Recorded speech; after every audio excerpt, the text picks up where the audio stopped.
Obboloota nagaan ayyaana waaqayyoo isiniif haa baay'atu. Lafa jirtanitti akkam jirtu nagaa keessanii an nagaa kiyya. Waaqayyo abbaa nagaa keenya isa nagaa keenya nuuf baay'isee guyyaa har'aa kanaan nu ga'e galanni isaaf haa baay'atu. Anaan gammachuu guddaatu natti dhaga'ama. Sababni isaa ani har'a ga'uu kiyyaaf gatiin kaffalee hin qabu. Har'a ga'uu kiyyaa waan an kaffalee miti uumamee nama ta'ee dubbachuu kiyyaaf waan an yaade hin qabu, waan an dura yaade hin qabu. Waaqayyo immoo isa yaade anaan na uume na jiraachise akkan dubbadhu bararraa baratti darbe guyyaarraa guyyaatti akkan darbu sana taasiseef garaa koo guutuu waaqayyoof hooqubaa dhiyeessa keessi kiyya. Gaafa diinni nu goyyomsu gaafa diinni nu wallaalchisu waan hundayyuu wallaallee waaqayyootti gungumna malee jireenya keenya jibbina malee rakkinatti of galchina malee rakkoon omaarraa ka'ee sababa dhuunfaa ta'uu qaba wanti jedhamee karaa waaqaa nutti dhufu hin jiru. Wanti tokkoyyuu maqaa waaqayyoo kan eebbifame haa ta'u diinni immoo inni inaafaan immoo akka nuti kaayyoo uumamuu keenya hundee uumamuu keenya maaliif akka uumamne maalitti akka gammannee jiraachuu moo gaddinee jiraachuu akka qabnu isa kana wal jala dabarsee diinee nu wallaalchisuuti danda'a. Iyyaada in karoorsa malee immoo humna hin qabu nurratti waaqayyo warra moo'ichaa nu taasiseera maqaan isaa kan jajame haa ta'u. Kinu ammoo walitti deebinee jirra akkuma beektanii iddoo kanatti kan wal dubbisaati jirru kan wal wajjiniin jechaa jirru yaadaa jirru qo'achaa jirru dubbii sagalee waaqayyooti waa biraa miti dubbii sagalee waaqayyoodha kan nuti wal wajjiniin qo'achaa jirru macaafota jiran lamaan keessaa kakuu haaraa fi kakuu moofaa keessaa kan nuti ilaalaa jirru kakuu moofaadha. Kakuu moofaa keessaa seera macaafota Musee shanan seera keessa deebiidha kan nuti ilaalaa jirru seera keessa deebii keessaa har'a boqonnaa 8 irra geenya. Boqonnaa tokko waan baay'ee waan ajaa'ibaa waan baay'ee isa waan baay'ee isa waaqayyo nu gargaaree ta'ee maqaan isaa kan jedhamee har'a boqonnaa 8 otoo boqonnaa 8 kanatti seenanii dursa waan dubbachuu barbaadu dubbii sagalee waaqayyoo kana keessatti kakuu moofaa kana namoonni baay'een anillee ofii kiyyaa kakuu moofaan akka waan afeetti achi keessa wanti nu barbaachisu har'a lubbuu keenya wanti gargaaru akka waan hin jirreetti yaada namoonni tokko tokkoon iyyuu yaadee beeka waan namoonni hin yaadan irraa dhaga'ee tooyi ammallee tootaalii yaadni kun dogoggora akka ta'e namoonni akkasitti yaada yoo jiraatan deebiituma immoo baay'ee akka kakuu moofaa barbaachisaa hin taanetti akka kakuu haaraa akka barbaachisaa hin taanetti namoonni yaada yoo jiraate ammallee yaadni kun dogoggora akka ta'e irra deebi'ee dubbachuu barbaada. Tokkumadha garaagarummaa hin qabu tokko jechuun tokkodha kakuu haaraa fi kakuu moofaan tokkodha. Waan sin ajaa'ibee kakuu moofaa beektan malee kakuu haaraa tasuma waan isaa sinii galuuti hin danda'u. Waanumti isaa ijaaf ijji isaa sinii galuuti hin danda'u. Kakuun haaraan hundeensaa kakuu moofaadha. Kakuun haaraan guutummaatti ima guutuu miti. Yesus Kiristoos achi keessa jira. Yesus Kiristoos ima guutuu nuuf ta'u yaada guutuu waan nuuf ta'u ta'uutii danda'a. Garuu Yesus Kiristoos dhufuu isaatii dura eenyutu isinitti hime eenyutu nutti hime. Yesus Kiristoos akkutti lafaa ka'eetoo ol ba'eetoo hin dhufne akkutti gadi bu'eetoo hin dhufne Yesus Kiristoos wanta dubbatametu jira dura. Inni waa'ee Yesus Kiristoos dubbate sun immoo kan jiru hundi isaa kakuu moofaa keessa jira. Isa kana beeknu malee har'a jireenya keenya nuuf hin galu fayyuu keenya. In fayyine ayyaana fayyine du'a keessa turre garbummaa keessa turre har'a garuu fayyineerra injenna yoo ta'e injettu yoo ta'e eessa waa'ee garbummaa keessanaa kan sitti dubbatu bara garbummaa keessanaa kan sitti himu maalidha? Isa kana cubbuun sirra jiraachuusaa duutee turuu kee wanta ati beektu kakuu moofaarraayi. Isa kana akka hubannuun barbaada maqaa waaqayyoo kan eebbifame haa ta'u. Akkasuma immoo seerota kakuu moofaa keessa jiranii fi har'a kakuu haaraa kan akkamitti nuti akka jiraannuu fi kakuu moofaa akkuma dubbachaati turre har'a sirra deebi'ee kanan dubbachuuti barbaadu.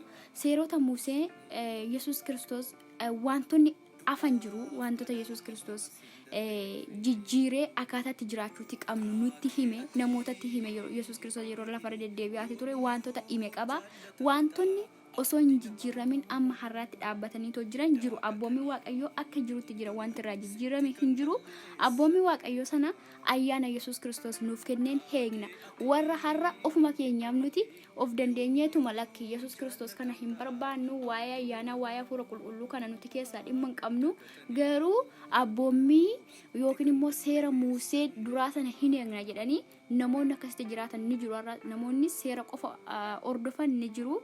Nuti immoo isaan akkas jedhanii nuti seera hin dhiisne miti yookiin abboommi waaqayyoo gannee dhiisne osoo hin ta'in wantoota amma nuti heeguu qabnu kan nuti darbe ayyaana waaqayyootiin ayyaana Yesuus Kiristoos irraa harganneen caalatti warra nuti hin eegna amantii keenya hin jaalanna seera keenya hin eegna tokko irraa hin cabsinu jedhanii warra fokkorasan caala waaqayyo warra heegan warra itti jiraatan nu taasise isa kana yoo qabanne yaada keenya keessatti yoo qabannedha hundumti isaanuuf galuuti danda'a maqaa waaqayyoo kan eebbifame haa ta'u kinoo akkasuma arra boqonnaa 8 keessatti kan nuti ilaalleetti seennu boqonnaa 8 kana keessatti waaqayyo saba Israa'eliin akkas jedheenii abboommi isaatiidha kan inni itti dubbatu waa'ee abboommi isaati waan tokkichatti dubbate ka waan tokkichi kuni wanta baay'ee akka isaan ittiin godhan isaan gargaara wanti tokkichi kuni wantoota isaan itti jiraachaa turan keessas kan jiru kan itti jiraachaa jiran keessas kan jiru kan borus darbanii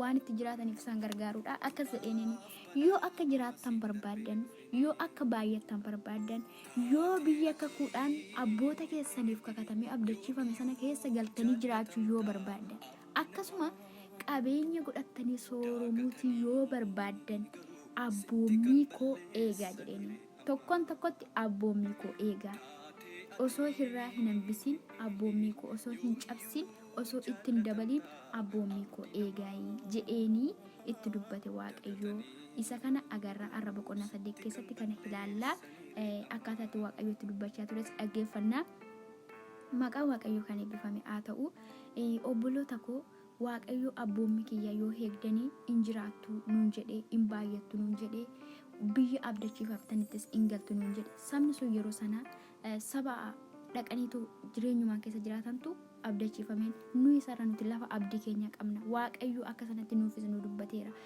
isa kana nuti dubbachuu barbaadeeti waaqayyo arra abboommii waaqayyo irra darbinee cabsinee mootummaa waaqayyo galuu dandeenya lafa waaqayyo nu qopheessa sana mana waaqayyo nu qopheessa sanatti tasuma galuutii hin dandeenyu abboommii waaqayyo diigneetoo akka barbaannetti bara kanammoo wanti aaraa ta'eetu dhaloota rakkisaatii jiru nuti warra ayyaanaaf fayyada warra Yesuus Kiristoosiif fayyada jedhanii namoonni abboommii waaqayyoo irra daddarbanii caccabsanii akka barbaadanitti jiraatan immoo mul'atu kuni ta'uu akka hin qabne ilaa kinoota iddoo kanatti kan nuti agarru yoo abboommii koo eegdan qofadha jiraachuuti kan dandeessan jedhaniin yoo abboommii koo qofa eegdanidha qofa biyya abdachiifamta sanatti galuuti galtanii jiraachuuti dandeessu jedhee waaqayyo lafa kanatti dubbate maqaa waaqayyo kan eebbifame haa ta'u waaqayyo nu haa gargaaru wanti baay'ee nu goyoomsee jiraachuuti danda'a waaqayyo nu haa gargaaru as keessatti namni maaliif jiraataarra qabeenya maaliif hojjeta namni qabeenya godhachuudhaaf kan dhabe qabeenya godhachuudhaaf kan qabummoo irratti sooromuudhaaf baay'achuudhaaf nagaa argachuudhaaf miti kana hundumaa kan yoo raawwanneyyuu abboommii waaqayyoo dhiifneerra yoo ta'e hundumti isaa fiixaan nuuf hin ba'u warra milkoofne hin taanu milkaa'uu kan dandeenyu abboommii waaqayyoo of keessatti heenyeeti waaqayyo kan nuti gammachiifnu abboommii waaqayyoo eegne waaqayyoon hin amannu yoo ta'e waaqayyoon gammachiisuuti hin dandeenyu amannee immoo waaqayyoon hin amanna ta'e immoo abboommii waaqayyoo sirra daddarbina yoo ta'e walluuf hin qixxaatu tokko hin ta'u jechuudha Abrahaamii amantiidhaan waaqayyoon gammachiise amantiidhaan waaqayyoon gammachiisu illee immoo wanta waaqayyoo yeroo sanatti waan waaqayyoo irraa barbaade gochuu hin dhiisne Abrahaamii arras nuti ayyaana waaqayyootiin deddeebinusi warra ayyaanaaf fayyina taanusi waaqayyo laphee keenya taasee waanuma gochuu qabnu fi waan gochuu hin qabne har'a nutti dubbatu illee nutti dubbata har'a waaqayyo jiruu keenya keessatti guyyaa guyyaadhaan nutti dubbata ofiisaati waaqayyo nu barsiisa yeroo nuti waaqayyoon kadhannu yeroo nuti yaada keenya sarara kaawwannu waaqayyo nu barsiisa dubbii sagalee waaqayyo yeroo dubbifannu waaqayyo nu barsiisa kana ta'ullee abboommii inni yeroo sana saba kana biyya garbummaa keessaa baasee saba sana akka kanatti of barsiisee abboommii isaa isaan gidduu kaa'e kana nuti har'a irra daddarbinee waan har'aa kana guunnee jiraachuuti hin dandeenyu abboommii waaqayyo yeroo sana isaaniif kennan illee har'a eeguuti qabna waaqayyo nu haa gargaaru gara boqonnaa 8 kana itti seennee dhaggeeffannaa dhuma irratti immoo yaadota ijoo ta'anii 2-3 tokko in ilaalleetoo xumurraa ammasii yuutuubii kiyyaa sheer naaf godhaa sabskiraayib naaf godhaa obboloonni kiyya dhufanii walitti dabalannee baay'annee dubbii sagalee waaqayyoo akka wal wajjin qo'annu siniin jedha. Abdii namaa dagatanii garuu sitti kan Ammas isin akka jiraattaniif akka baay'attaniif biyya Waaqayyo abboota keessaniif kennuudhaaf kakuudhaan abdachiise sanattis galtanii qabeenya keessan akka godhattaniif isin of eeggadhaatii abboommii anarra isin abboomu hundumaa heegaa.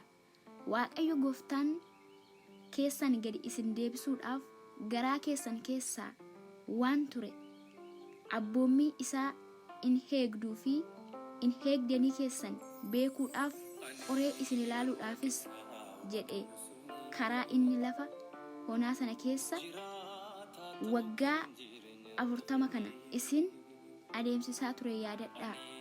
Yommus namni dubbii afaan Waaqayyoo keessaa ba'uun malee buddeena duwwaadhaan akka hin jiraanne isin barsiisuudhaaf inni isin balleessee gadi isin deebise. Kana booddee immoo maannaa isa isin abboonni keessanis hin beekin isin soore. Waggaa 40 kanas uffanni keessan isin irratti hin dhumne, miilli keessan hin iitofne. Egaa namni ilmaan isaa akkuma adabatu Waaqayyo gooftaan keessanis immoo isin adabachuu isaa garaatti qabadhaa.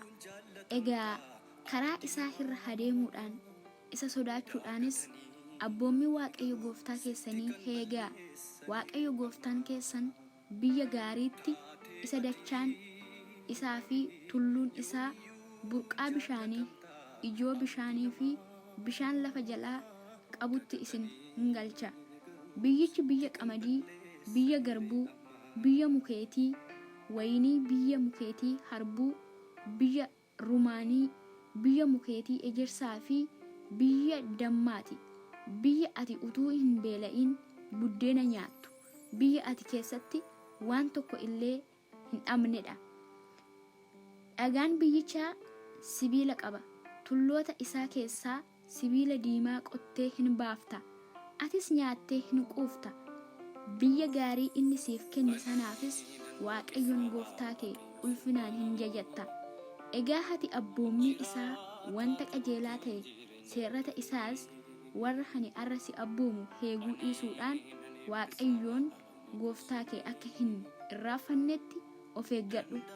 Kanaa achi ati yeroo nyaattee quuftu manneen gaggaariis ijaarrattee yeroo keessa jiraattu, saawwan kee fi bushaayeen kee yeroo wal horan, meetiin kee fi warqeen kee yeroo baay'atu, wanti ati qabdu hundinuus yeroo guddatu, yommuu ati garaa keetti ol of qabuu in jalqabda. Waaqayyoon gooftaa kee isa biyya Gibxii mana garbummaa sana keessaa si baases in irraanfatta. Inni isa si geggeessee lafa onaa bal'aa fi sodaachisaa, lafa gogaa bishaan hin qabne, lafa boofni hadhaa'aa qabuu fi torban qabaan kan keessa guute sana keessaa si dabarsedha. Isa dhagaa qarsaa keessaa bishaan siif baasedhas. Isa gadi si deebisuudhaaf, qorees si ilaaluudhaaf, gara dhumaatti immoo gaarii siif gochuudhaaf lafa onaa keessatti maannaa wanta abboonni kee iyyuu hin beekne si sooredha. Kanaaf garaa keetti humna koo fi jabina hirree kootu badhaadhummaa kana anaaf kenne in jetta ta'a. Garuu Waaqayyo gooftaan kee akkuma har'a godhe kana kakuu isa abboota kee abdachiise cimsuudhaaf jedhe. Ati badhaadhummaa akka argattuuf humna waan siif kennuuf isa yaadadhu. Ati Waaqayyoon gooftaa kee irraanfattee waaqayyolii warra kaan duukaa buutee isaaniif yoo hojjette, yoo sagaddeefis garuu raawwattee akka ati baddu ani har'asitti dhugaa nan ba'a. Ati Waaqayyo gooftaa keef dhaga'uu waan hin jaalatiniif akkuma saba warra Waaqayyo fuula kee duraa balleesse atis akkasuma hin badda. Eeyyee obboloota kinoo dhaggeeffannee walitti deebineetoo jirra.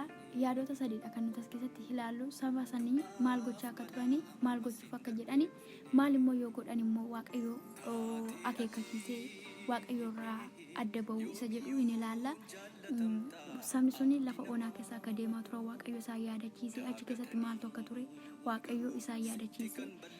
Dubbii sagalee waaqayyootiin malee nyaata qofaan namni jiraachuu akka hin dandeenye illee achi keessatti isaan barsiise. Sabni sun lafa onaa san keessa waggaa 40 deemaati turanii waggaa 40 san keessatti waaqayyo waggaa amma kana lafa onaa keessa saba san tursuu kan barbaade. Saba sana waaqayyo irree jabaadhaan ofii isaatiin lafa garbummaati biyya garbummaati isaan baasee waaqayyo dursee saba sana waaqayyo kaayyoo waaqayyo namaa fi waaqa gidduutti walitti dhufeenya uumuu barbaada. Walitti dhufeenya uumuu sana aasaa waaqayyo walitti dhufeenya namaa gidduu sana keessatti maal ta'uu akka qabu immoo saba Israa'el sana achitti of barsiisuu waan barbaadeef waggaa amma kana dheeratu lafa sana keessa tursee waaqayyo saba Israa'elitti dafee of mul'isee isaanittidha kan inni dubbate. Garaagarummaa saboota biraa fi saba Israa'el kan nuti ilaallu dafee waaqayyo isaanii dursee waaqayyo isaanitti of beeksisuusaa seera isaa dubbii isaa isaanitti himuusaa malee garaagarummaa biraa tokkoyyuu hin agarru. Akkuma kana sabni suni saba harka waaqayyootiin gargaaramanidha. Akka isaan gargaaraa ture gara olitti lakkoofsa 1-10 kana keessatti agarree deebi'ee immoo yaanni inni gidduuni sin biyya mijataa keessatti biyya waan hunda qabdu biyya badhaate keessa dhaqxu achi keessatti akka hana hin daganne akka seera kiyya hin daganne akka abboommi kiyya hin daganne achi keessa teessanii too yoo isanan isin abboome dagattanii waan wajjin hin dabarsine irraanfattanii akka warra ollaa keessanitti yoo jiraattanii yoo waaqayyoolii warra ollaa keessanii waaqeffattanii akkuma warra si fuunduraa badanii akka warruma si fuunduraa dhumanii lafa keessan gasanii lakkisan sana sin dhumtu hin baddu. Waaqa isaanii waaqeffattaniitu ta'e taanaan sinis akkuma isaanii hin baddu jedhee waaqayyo. Yaada isa ijoosaa kan nuti agarru boqonnaa 8 kana keessatti waaqayyo namni akka isa waaqeffatu barbaada. Isatu nu uume waan ta'eefis akka isa waaqeffannu barbaada. Wantoonni waan baay'ee dubbisaati turre kun waan biraa of keessaa hin qabu. Akka nuti waan biraatiif jiraannu waan waaqayyo hin barbaanne qofaaf waan biraarraa adda nu baasee of nu barsiisuudha kaayyoo waaqayyo. Waa'ee saba Israa'el wanta baay'ee kan nuti ilaalaa turre waan waaqayyo jechaani ture seera kennaafi ture abboommi kennaafi ture abboommi hunduma keenya kennaa ture kan nuti irraa agarru akka waaqayyo beeknu isa qofa akka waaqeffannu. Abbaan waan hundumaa abbaan nama hundumtuu waaqayyo akka ta'e akka nuti beekne isaaf hooqubaa akka nuti dhiyeessinu waan waaqayyo barbaadu malee waa biraatiin miti. Kinoota asirratti faayinaalii arguuti dandeessuun sini biyyoota sana namoota sana rukuttanii of fuulduraa baaftaniitu sin gargaare biyya sana si fuulduraa oofeera biyya abboota keessaniif kakuu galee Abrahaam Yaaqoob Isihaaqii biyyan siniif kenneera jedhee kakuu galeef sanatti fidee sin galcheera garuu waaqayyolii warra ormaa waaqayyolii warra ollaa keessanii waaqessitu ta'e taanaan sin durayyuu garaagarummaa hin qabdanii namni waaqayyoof namni garaagarummaa hin qabu nama hundayyuu waaqayyotu uume garuu saba kana waan of barsiisuu barbaaduuf malee akkuma kana wantoota baay'ee gochaa nan isinii godhe irree jabummaa nan achiisin baase dagattanii abboommi koo dagattanii akka warra ollaa keessaniitti hin jiraatu yoo ta'e sinis akkuma isaaniitti baddu tokkuma jedheeni waaqayyo dhumatti lafa kanatti gara dhumaatti argina jechaadha lafa kanatti agarra jechuudha maqaa waaqayyo kan eebbifame haa ta'u dubbii jabaadha kun har'a nutis dur uumamne har'a uumamne waaqayyo akkamitti namoota gidduutti biyya lafaa kana keessatti of mul'isaa ture bifa garaagaraa yoo haa ta'u kakuu haaraa fi kakuu moofaa keessatti malee har'as waan tolfamaan hin jira. Waan namoonni akkuma kana dura dubbachaatti turre namoonni baay'een harka isaaniitiin iyyuu tolfatanii kan itti waaqeffatan biyyoota garaagaraa keessa jiru. Namoonni nuti immoo waaqa kanayyuu baranii waaqa kanayyuu waaqeffanna jedhanii warruma waaqayyo waaqeffatu keessa jiraatanii yaada isaanii keessatti laphee isaanii keessatti wanta biraa waaqessan yaadni isaanii waan biraarra oolee kan oolee bulu waan namoota baay'eetu jiru. Isaan akkuma warra duriisa waaqa tolfamaa waaqeffatan akkuma har'allee namoota waaqa tolfamaa waaqeffatan san isaa wajjin tokkuma garaagarummaa tokkoyyuu hin qaban. Nu isaarra waaqayyo gaafa nuti isa irraafanne gaafa nuti isa daganne waan inni nu godhe lafa inni nu kaasee bakka inni nu oofaa jiru wallaallee biyya lafaa kanaaf jiraachuu eegalle waaqayyoolii biyya lafaa kana warreen nama goyoomsan kan akka qabeenyaa, kan akka waanuma gatii hin qabne, waan gatii qabaatan namatti fakkaatanii yaadota nama ukkaamsanii qaban isaaniif gaafa jiraachuuti qabne isaaniif gaafa jiraachuuti eegalle nuyis waaqayyo irraa gargar baana jechuudha. Faayinaali iddoo kanatti agarreera jechuudha kan dubbachaati turre. Maqaa waaqayyo kan eebbifame haa ta'u, waaqayyoon hin beeknu ta'e taanaan, waaqayyoon hin waaqeffannu ta'e taanaan nutis hin banna. Arras warri waaqayyoon hin beekne badanii jiru. Mootummaa waaqayyo isaan irratti dhufeera. Foonuma kanaan jiraatanii immoo foon isaanii lubbuun isaanii walitti jiraatee immoo in jiraatu yoo ta'e du'aniiru. Waaqayyo biraa homaa hin qabani. Waaqayyo nu haa gargaaru. Waaqayyo gaafa nuti isa wallaallu baay'ee garaansaa hin gadda. Waaqayyo ani waaqayyo waaqa hinaafaati jedhee lafa baay'eetti dubbateera. Waaqayyoon keenya abbaa keenya nu jaalata akka nuti isa waaqeffannu isa wajjin akka jiraannu waan gaarii nuuf yaada waaqayyo. Wanti biraa waan gaarii nutti fakkaatu malee yeroodhaaf du'aadha wanti biraa akka nuti duunu immoo hin barbaadu waaqayyo. Nuuf jedhee gatii baasee waaqayyo nuuf gatii nuti akka jiraannu barbaaduuf ilma isaa nuuf ergee Yesuus Kiristoos gatii du'a keenya nuuf ooleera gatii ta'eef akka nuti duunu hin barbaadu. Maqaa waaqayyo kan eebbifame haa ta'u. Obboloota kiyya xumurreerraa arra boqonnaa 8 boqonnaa 9 irratti wal agarraa eebbifamaa.